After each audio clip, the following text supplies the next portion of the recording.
Israel is a country that has no place on our land. We must remove that country because it constitutes a security, military, and political catastrophe to the Arab and Islamic nation and must be finished. We are not ashamed to say this with full force. We must teach Israel a lesson, and we will do this again and again.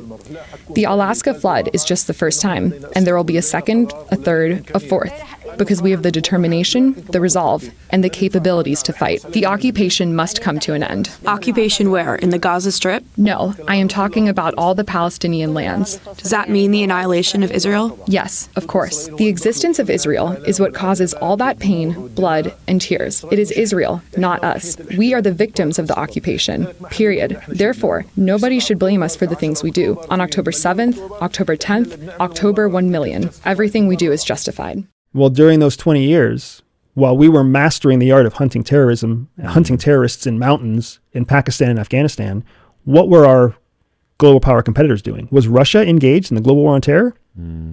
Was China involved in the global war on terror?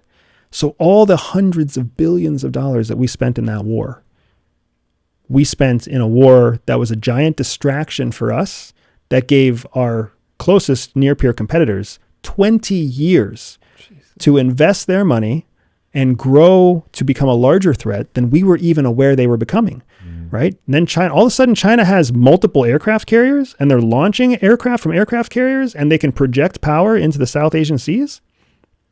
That's insane, right? All of a sudden, like the Russian Federation is in close relationships with the Chinese and the Syrians and the North Koreans and the Iranians. How do we just wake up to this? And as concerns grow over the conflict consuming the entire region, Hezbollah's Hassan Nasrallah speaking publicly for the first time since the war began. The leader of the powerful Lebanese militia said all options were, quote, on the table, but stopped short of calling to expand the war to a second front. And as we repeatedly warn, these images are very hard to watch. We are going full steam ahead, declared Prime Minister Benjamin Netanyahu, and he means it. A strike after Israeli strike punishes the people of Gaza. With the Israeli military surrounding Gaza City, the face-to-face combat with Hamas militants, and the airstrike near one of the largest hospitals in Gaza. Israel tonight says they were targeting Hamas, that Hamas was using an ambulance to carry weapons and fighters. Several civilians were killed. Tonight, U.S. Secretary of State Antony Blinken back in Israel, saying Israel has the right to defend itself, but pushing for humanitarian pauses to get aid into Gaza and to help to get the hostages out. Prime Minister Netanyahu, at least publicly, did not appear interested in any pause. I spoke to a young woman who got a master's degree from Stanford. She's very upset with Stanford not coming out to completely condemn what Hamas did to the Israelis. Here she is Wednesday on this program. Listen to this. Very best friend at one point told me that she really hoped to become a suicide bomber. This is how terrorists are being made. They're not being made in some dungeon in Afghanistan. And when we see these kind of calls on campus for intifada, smash the Jew, these are calls for violence. And some people on campus came from a reality maybe similar to mine, where you are brainwashed from a very young age to hate Jews. And that is such an important point, Ayan, because you know, her best friend, one of her best friends, wants to be a suicide bomber.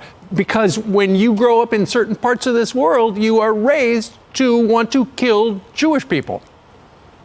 Absolutely. When I joined the Muslim Brotherhood as a teenager, we were taught that the biggest enemy to Islam, they are the Jews. It's the state of Israel. We believed in it. We prayed for it. And Sophia, the student whom you just showed, she really has a point in saying people are not being radicalized in dungeons in Afghanistan. They're being radicalized in our ivory towers. Right. And some of them are radicalized and some of them are fooled because this woke revolution that's underway in universities in America has given Hamas and the allies, Islamist allies of Hamas, an opening to radicalize, to fool, and to dissemble, and to lie, and to put their cause forward. And their cause is to eradicate, to obliterate the state of Israel, and to kill Jews. Let's just state it as plainly as possible. That is what they want. You say, ultimately, Russia needs China. So that's what links them. Yeah, I think the Russia's war in Ukraine, their failed war, where they've spilled so much blood and treasure, has really been a force multiplier for bringing them closer to China, because they're dependent upon China to export their oil, and to Iran because they're dependent upon Iran for drones. And let's add North Korea, as Brian mentioned, to the axis of evil, because Russia needs their artillery. So we're seeing Russia in a very subservient position, a weakened position. Vladimir Putin is weaker now than he's ever been, and his regime security more perilous than it's ever been, and that's why he has to rely on the rest of the members of that axis of evil. Let me ask you one more thing before I let you go. When you say 30 days, these 30 days are pivotal for the future of Israel. Why do you say 30 days, and what do you mean? I mean, I just, this is going in real time, right? Every hour there's something going on. You obviously need to get the hostages out. Time is of the essence. The Israelis are moving aggressively into Gaza. Time is of the essence. The suffering, the humanitarian suffering by the Palestinians in southern Gaza also needs to be resolved. We need to get resources to them. They don't deserve to be suffering like this. They don't deserve to be killed.